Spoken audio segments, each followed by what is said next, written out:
ఓం సాయిరామ్. శ్రీ సచ్చిదానంద సమర్థ సద్గురు సాయినాథ్ మహారాజుకి జై. మన సాయి కుటుంబ సభ్యులందరికీ నమస్కారం అండి. ఎలా ఉన్నారు? ఏం చేస్తున్నారు? మీ అందరూ కూడా సంతోషంగా, క్షేమంగా ఉండాలని మనస్ఫూర్తిగా ఆ సాయిని వేడుకుంటూ ఈరోజు వీడియోను మొదలు పెడుతున్నాను. ఇక ఈరోజు వీడియోలో బాబాగారి సందేశం ఏమిటి అంటే, నువ్వు ఎంతో అదృష్టవంతురాలివి. అందుకే ఇది నీ వరకు వచ్చింది. నీ జీవితంలో జరగబోయే అద్భుతం గురించి ఈ క్షణమే అశ్రద్ధ చేయకుండా ఈ సాయి మాటలను ఆలకించి సంతోషించు అని బాబాగారి సందేశం. మరి ఈ సందేశంలో ఉన్నటువంటి అర్థం ఏమిటో తప్పకుండా తెలుసుకుందాం. అంతకన్నా ముందు మన ఛానల్ని ఎవరైనా కొత్తగా చూసేవారు ఛానల్ను సబ్స్క్రైబ్ చేసుకొని సపోర్ట్ చేయండి. అలాగే వీడియో కనుక నచ్చినట్లయితే లైక్ చేయండి ఫ్రెండ్స్. బాబాగారి సందేశం గురించి విందాం. నువ్వు ఎంత అదృష్టవంతురాలివో, అందుకే ఇది నీ చెంతకు వచ్చింది. నీ జీవితంలో ఒక మంచి అద్భుతం జరగబోతుంది. నీకు అంతకన్నా ముందు కొన్ని ముఖ్యమైనటువంటి విషయాలు చెప్పాలి. ఈ మాటలతో నీ మనసంతా ప్రశాంతంగానూ సంతోషంగానూ ఉంటుంది. మరి వినేందుకు నువ్వు సిద్ధమేనా? రుణం తీరిపోతే ఏ బంధమైనా నిలవదు. రుణం అనేది ఉంటేనే ఎవరితోనైనా స్నేహాలు, బాంధవ్యాలు కలుస్తాయి. మనకెవరైనా ఎదురుపడినా, లేదంటే మనతో మాట కలిపినా అది కూడా రుణానుబంధమే కారణం. రుణం అనేదే లేకుంటే ఎవరిని కూడా కలలో కూడా మనం చూడలేం. ఇక రుణం తీరిపోతే ఏ బంధమైనా ఒక్క క్షణం కూడా మన వద్ద నిలవమన్నా నిలవదు. ఈ రుణానుబంధం విలువ తెలుసుకొని మీరు జాగ్రత్తగా మసులుకోవాలి. ఏ బంధమైనా వదిలేసినా, లేదంటే ఆ బంధం వలన మనకు బాధ కలిగినా బాధపడవద్దు. వారిని నిందిస్తూ కూర్చోవద్దు. బంధాలను కల్పించేది, మరలా వాటిని కాలగర్భంలో కలిపేసేది ఆ పరమాత్మ ఒక్కడే అని తెలుసుకోవాలి. కొందరికి మాత్రం బంధాలన్నీ తోడుగా ఉన్నా విలువలు తెలియక అనవసరమైనటువంటి వ్యర్థమైనటువంటి మాటలతో గొడవలు, అనుమానాలు పెంచుకుంటూ కేవలం వారికి వారే మంచి జీవితాన్ని, మనశ్శాంతిని పోగొట్టుకుంటూ ఉంటారు. కొందరైతే తెలిసి చేస్తారు, మరికొందరు తెలియక ప్రవర్తిస్తూ వారికిచ్చినటువంటి కేవలం కొంత బంగారమైనటువంటి భవిష్యత్తును వారి చేతులారా వారే కోల్పోతూ ఉంటారు. ఇంకా మనల్ని ఎవరైనా బాధ పెడితే దాని గురించి అదే పనిగా ఎక్కువగా ఆలోచించుకుంటూ మన మనశ్శాంతిని ఎవరో వచ్చి కాకుండా మనకు మనంగా దూరం చేసుకుంటూ ఉంటున్నాం. అంటే తిరిగి వారికి ఎలా మనలాగా వారికి కూడా బాధ కలగాల, మనం ఎలా అయితే బాధపడుతున్నామో వారు కూడా అదే విధమైనటువంటి బాధను తప్పక పొందాలి అని అనుకుంటూ క్షణక్షణం మనం ప్రశాంతంగా గడపవలసినటువంటి క్షణాలను కూడా వదులుకొని మన మనశ్శాంతిని మనం దూరం చేసుకుంటూ మనకెవరైతే కీడు తలపెట్టారో వారి గురించే ఎక్కువగా ఆలోచిస్తూ మన సమయాన్ని, అలాగే మన ఆరోగ్యాన్ని కూడా పోగొట్టుకుంటున్నాం.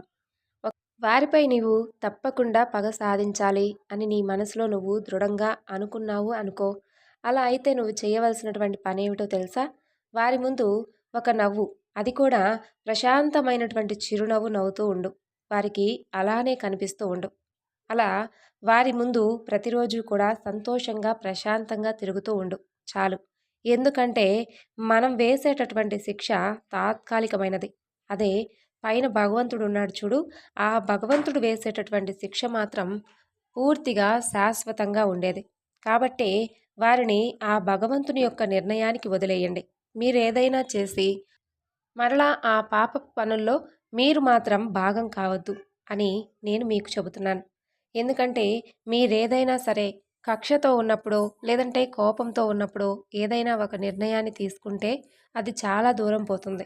కాబట్టే ప్రశాంతమైనటువంటి మనసుతో ఆలోచించండి. అన్నీ కూడా భగవంతుని యొక్క నిర్ణయానికి వదిలేయండి. దాని గురించే ఆలోచిస్తూ మీ మనసును మాత్రం మీరు పాడు చేసుకోకండి. ఇప్పుడు దూరమైనటువంటి బంధం గురించి దుఃఖించవద్దు. ఎందుకంటే నీకు పోయిందని దాని మీద దృష్టి సారించి దిగులు పడనవసరం లేదు. అంతకంటే మంచి అవకాశం రాబోతుంది. ఒకటి చెబుతాను, శ్రద్ధగా విను.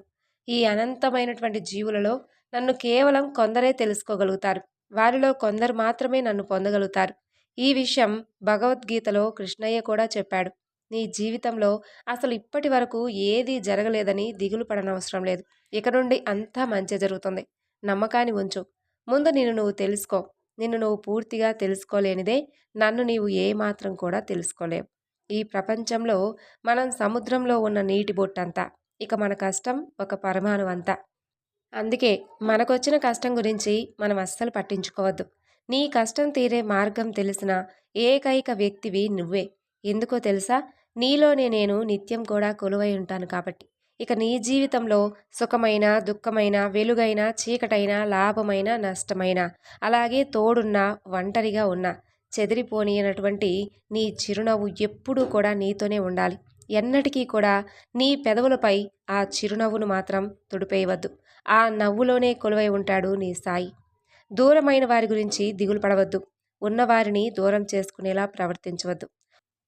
ఒక మనిషిని ప్రేమగా ఒక పలకరింపును వారికివ్వండి చాలు. వారిలో ఉన్న బాధంతా దూరమైపోతుంది. కేవలం ఒక చిరునవ్వుతో పలకరిస్తే చాలు. వారిలో ఉన్నటువంటి మీపై కోపతాపాలన్నీ కూడా దూరమైపోతాయి. ఎంత డబ్బున్నా, ఎంత డబ్బును పెట్టినా ఒకసారి దూరమైనటువంటి బంధాన్ని నీవు మరలా కొని తెచ్చుకోలేవు. కాబట్టి ఉన్నప్పుడే వాటి విలువ తెలుసుకొని, ఉన్నటువంటి ఈ చిన్న జీవితంలో మనస్పర్ధలు లేకుండా సంతోషంగా ఉండండి. డబ్బుతో కొనలేనివి ఈ లోకంలో చాలా ఉన్నాయి. వాటిని ప్రేమతో కొనవచ్చు. ప్రేమతో మనిషినే కాదు, భగవంతుడినైనా లొంగదీసుకోవచ్చు. ప్రేమలో ఉన్నటువంటి మహత్యమే అది. ఇప్పటికైనా దూరమైపోయినటువంటి ఆ బంధం గురించి, నీ మనసులో ఉన్నటువంటి బాధ గురించి అంతా పక్కన పెట్టేసి, రాబోతున్నటువంటి కొత్త బంధాన్ని బాగా అర్థం చేసుకొని, వారితోనైనా మంచిగా, సంతోషంగా గడుపు. అలాగే ఎన్ని కష్టాలొచ్చినా, ఎన్ని దుఃఖాలొచ్చినా, అలాగే ఎన్ని సంతోషాలొచ్చినా ఇద్దరూ సమభావంగా పంచుకోవడం అలవాటు చేసుకోండి. అప్పుడు మీలో ఎలాంటి లోపాలున్నా ఒకరిని ఒకరు ఎత్తి చూపించుకోకుండా సంతోషంగా ఒకరికి ఒకరు గౌరవం ఇచ్చుకుంటూ బ్రతకండి. నువ్వు నిజంగా చాలా అదృష్టవంతురాలివే. అందుకే ఒక బంధాన్ని కోల్పోయినా మరలా భగవంతుడు నిన్ను అర్థం చేసుకొని నిన్ను సంతోషపెట్టేటటువంటి గొప్ప బంధాన్ని అతి త్వరలోనే పరిచయం చేయబోతున్నాడు.